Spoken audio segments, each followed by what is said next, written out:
Danny Flexen here for Seconds Out. Delighted to be joined once again by legendary boxing journalist Colin Hart. Colin, how are you? I'm good. Not bad for an old man. You look a lot younger than you are. We're not going to tell people how old you are anyway. Please don't. Big fight here at the O2, not too long away now. A press conference today. John Ryder going in against Zach Parker, unbeaten. Was supposed to be fighting for a world title, but is now the WBO interim belt is on the line. Ryder's been around the block. Is it the classic youth versus experience? Well, yeah, I mean, I feel very sorry for Zach. I mean, he was on the fringe of the big world title fight through no fault of his own. Andrade pulled out, and it never happened in the open air at Derby football ground. So he hasn't fought for a year, and that's no good for a young man, as you know. He should be kept busy. Now, Ryder, as you say, been round the block a couple of times, a very experienced man, and he will give Zach a very good test. But if Zach has got aspirations to being a world champion, he should beat Ryder. Yeah, I mean, Zach's, the level he's been fighting at, no disrespect to people like Marcus Morrison and so on, this seems like a much bigger leap for Zach Parker than it is for Ryder. Ryder's arguably fought better people in the past than Zach. Oh, sure, he's a far more experienced professional. And as I say, he'll give Zach plenty to think about. But, you know, I'm a great believer in an ambitious young man against Ryder, who possibly is going to be on the slide now because of his age and his number of fights he's had. He's not going to be probably at his peak. And this is the art of good matchmaking, of course, on behalf of his promoter, Frank Warren, who decided that Parker is good enough to take on somebody of Ryder's experience. How surprised, impressed were you by the fact that Matchroom and Queensbury have come together to make this fight? No purse bids were involved, they've come to an agreement. Well, it's a shame they didn't come to an agreement over Fury and Joshua. I mean, that's the fight the whole world wants to see, particularly British fans. So, yes, it can be done. It's been done before. I mean, we would go back to America with Mayweather and Pacquiao. I mean, but that took 6 years to get that one together. So it does take time, but it's not impossible. As you mentioned, Fury, he will still fight in December the 3rd against Dereck Chisora. Tottenham Hotspur Stadium seems rather ambitious to fill a stadium in the winter with no roof, but also against someone you've beaten twice before. What did you make of it when you heard that they were fighting? Well, you know, I've got to be blunt about this. I mean, Chisora was easily beaten by Fury twice before. Second time he was stopped. So it should be an easy Saturday night out for Tyson. He's got to keep going. He's got to try and be busy because he hasn't had a fight now for some time. And he's got Usyk coming up, hopefully early in the new year. So he needs a fight. And there's probably no other heavyweight capable of being in with him in that time slot of December the 3rd, except Chisora. Now, you know, Chisora is a real tough nut, as you know, and every time he goes in the ring, he comes to fight. So if it goes a number of rounds, it'll be lively while it lasts. But I cannot see, for the life of me, Fury losing in the third fight with Chisora at this stage of Chisora's career. Now, I'd never be one to write off Frank Warren. Too many people have done that too many times in the past. But how does he go about selling out the Tottenham Hotspur Stadium, which is a massive capacity, for a fight that we've seen twice before? With difficulty, I should think, on December the 3rd, in an open-air fight in December. I can't think of any fight in this country, open-air, in the month of December, in the winter, let's face it. And it's bad enough having open-air fights in the summer in this country, because it could be like winter. Yeah. You know, and I've experienced it.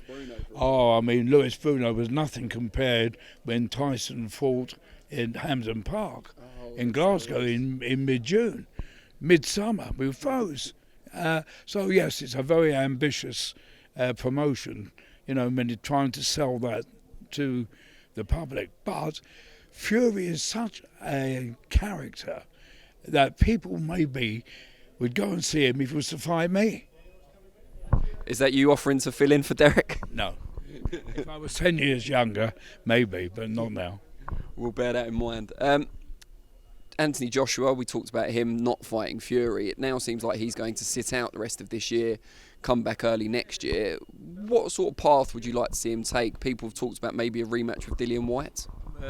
Yes, that seems to be on the cards at the moment, and it would be a very attractive fight. Whyte and Joshua. I get fed up with all this rivalry, overhyped, but they do not like each other. That is genuine, and it would be a real grudge fight.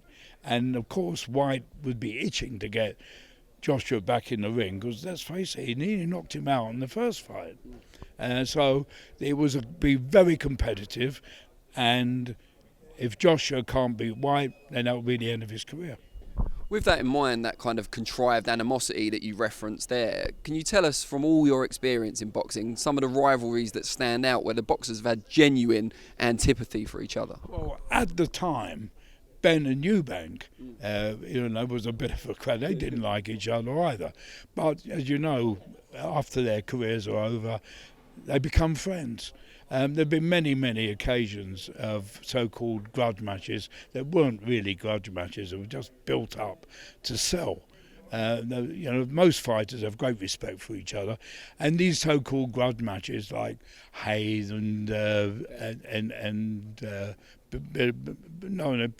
Hayes and Chisora. Oh, hey, Chisora. Yeah. That was supposed to be a hate fight.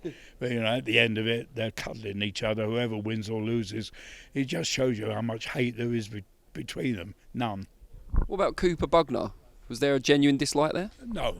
After the fight, there was dislike about the decision, but I don't think there was any hate between Cooper and I don't think Henry hated anybody. He was a friend of mine, and in fact he was a near neighbour, and we lived close to each other. The hate came after the fight over the result, because Henry and his manager Jim Wicks thought they'd been robbed of that decision. I didn't, personally. Maybe it was because I'd also picked Bugner to win. That may have had something to do with it. It was very, very close, and I thought Bugner won that on the last round. Now, just moving on, or actually moving back, if anything, you mentioned Eubank and Benn there. Their sons were due to fight, as we know, about a month ago now. I'm delighted that fight did not happen. I have a column in The Sun every 2 weeks, and back in July, when that fight was talked about, hadn't been signed, I wrote a column saying it should not happen. The discrepancy in size was too great, and it may well have led to disaster.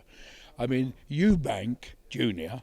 would have got in the ring on the night of that fight at least more than a stone heavier than Conor. And Conor was a small welterweight, and Eubank had fought at super middleweight, and it just wasn't on for me, and it should not have happened, and I'm glad it didn't. There's been a lot made of the efforts by the promoters involved to still make the fight go ahead despite the public knowledge of the adverse findings in Conor Benn's drug test. What did you make of that? Because it seemed like public opinion started to go against it quite early. Well, once a man has been found to have taken an illegal drug, I don't see how he should be allowed to fight until he either clears himself or is found to have taken an illegal drug. I've of the opinion, and I'm not the only one, and a lot of very good ex-world champions agree with me, or I agree with them, people like Barry McGuigan and Tony Bellew and various others. I honestly believe, and I include people like Alvarez in America, if you're found guilty of taking a performance-enhancing drug as a professional fighter, you should be banned for life, because it could lead to somebody being very seriously injured or even killed.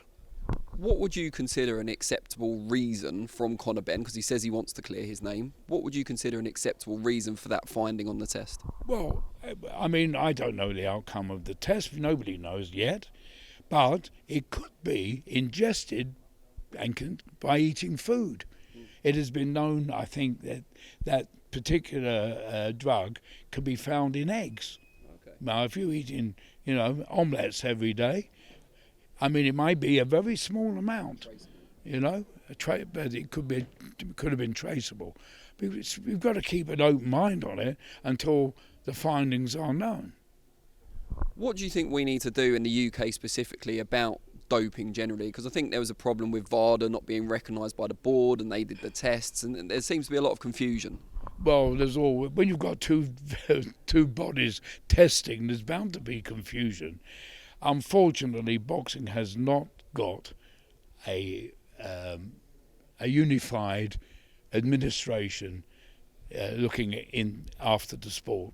That's not going to happen. So you've got various factions, and you've got two testing agencies, and you're going to get confusion. It's inevitable.